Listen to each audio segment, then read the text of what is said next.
सामने आ रहे जहां पर जौनपुर से पूर्व सांसद धनंजय सिंह को सजा का ऐलान किया गया है। पूर्व सांसद धनंजय सिंह को सजा सुनाई गई है। जौनपुर की एमपी एमएलए कोर्ट ने सजा सुनाई है। अपहरण रंगदारी के मामले में सजा का ऐलान किया गया है। पूर्व सांसद धनंजय सिंह को 7 साल की सजा का ऐलान किया गया है। तो बड़ी अपडेट आप तक पहुंचा रहे हैं इस वक्त की। धनंजय सिंह को 7 साल की सजा का ऐलान किया गया है। कल उनको दोषी करार दिया गया था और आज अब सजा का ऐलान किया गया है। 7 साल की सजा का ऐलान किया गया है। धनंजय सिंह को, पूर्व सांसद हैं धनंजय सिंह, और इंजीनियर के अपहरण केस मामले में उन पर बड़ी कार्रवाई की गई है।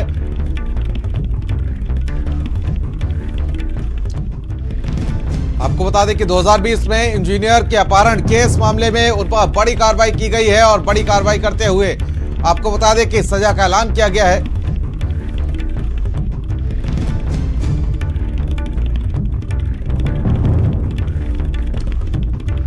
धनंजय सिंह को सजा का ऐलान किया गया है। पूर्व सांसद धनंजय सिंह को 7 साल की सजा सुनाई गई है। कल उन्हें दोषी करार दिया गया था और आज अब सजा का ऐलान किया गया है। पूर्व सांसद धनंजय सिंह और इंजीनियर के अपहरण केस मामले में बड़ी कार्रवाई और सजा का ऐलान। कल उनको दोषी करार दिया गया था। और संवाददाता रोहित हमारे साथ तमाम अपडेट्स और जानकारी के साथ जुड़ चुके हैं। रोहित, क्या है अपडेट इस खबर को लेकर, जिस तरीके से कल धनंजय सिंह को सजा का ऐलान किया गया, कल उनको दोषी करार दिया गया था और आज सजा का ऐलान।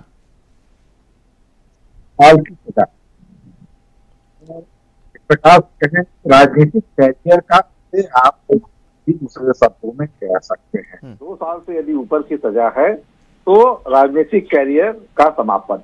अब ये है कि आगे, क्योंकि अभी स्थानीय निचली जो अदालत है एमपी एमएलए कोर्ट की, यहाँ इस पर सजा सुनाई गई है, तो अभी आगे का रास्ता है।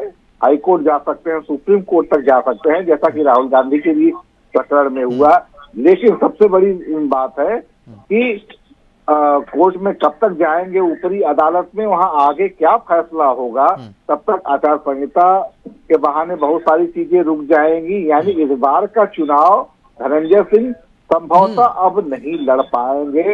इन साफ शब्दों में कहा जाए, कम शब्दों में कहा जाए तो इस बार का चुनाव से पर देखिए, अभी रोहित, अभी कुछ दिन पहले ही उन्होंने एक एक्स पर पोस्ट किया था। उन्होंने साफ तौर पर कहा था कि इस बार जौनपुर की जनता का साथ चाहिए, और शायद कल जब उनको दोषी करार दिया गया था उससे भी कहीं ना कहीं उसको प्रेरित देखा जा रहा था।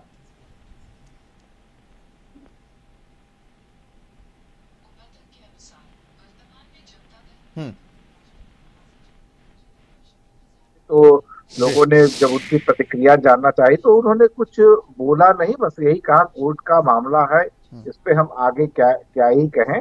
बहरहाल काफी कुछ ये चौंकाने वाला था कि है, क्योंकि इस मामले में यदि देखा जाए पूरी तरीके से तो ये पक्षद्रोही केस हो चुका है। यानी जो जिसने आरोप लगाया था इस पूरे मामले में, शपथ पत्र उसने देके पूरे मामले से नाम वापस ले लिया था। लेकिन साक्ष्य के आधार पे पुलिस ने दूसरी चार्जशीट, पहली चार्जशीट में धनंजय सिंह को बरी कर दिया गया था, लेकिन दूसरी बार जो चार्जशीट दाखिल हुई उसमें कुल 15 साक्ष्य मिले थे, जिसके आधार पे दोस्त को चार्जशीट में दाखिल किया था और फिर आनंद फानन में ये फैसला किया गया।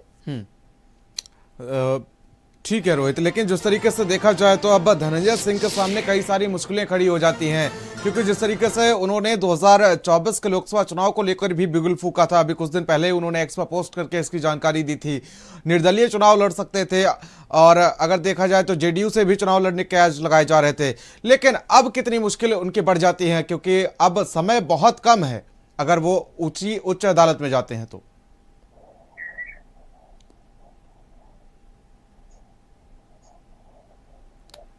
रोहित, आवाज पहुंच रही है आप तक? चलिए, शायद संपर्क नहीं हो पा रहा है रोहित से, लेकिन इसी बीच एक बड़ी खबर सामने आई है जहां पर आपको बता दें कि इंजीनियर अपहरण केस मामले में धनंजय सिंह को सजा का ऐलान कर दिया गया है और सजा का ऐलान करते हुए 7 साल की सजा सुनाई गई है। 2020 की घटना है, जिस घटना को लेकर धनंजय सिंह को सजा का ऐलान किया गया है, 7 साल की सजा अपहरण केस मामले में। और फिरौती मांगने के केस में कल उनको दोषी करार दिया गया था और आज उनको सजा का ऐलान किया गया है। 7 साल की सजा सुनाई गई है धनंजय सिंह को। पूर्व सांसद और बाहुबली के रूप में अपनी पहचान बनाने वाले धनंजय सिंह। और यहां रुकेंगे छोटे से ब्रेक के लिए।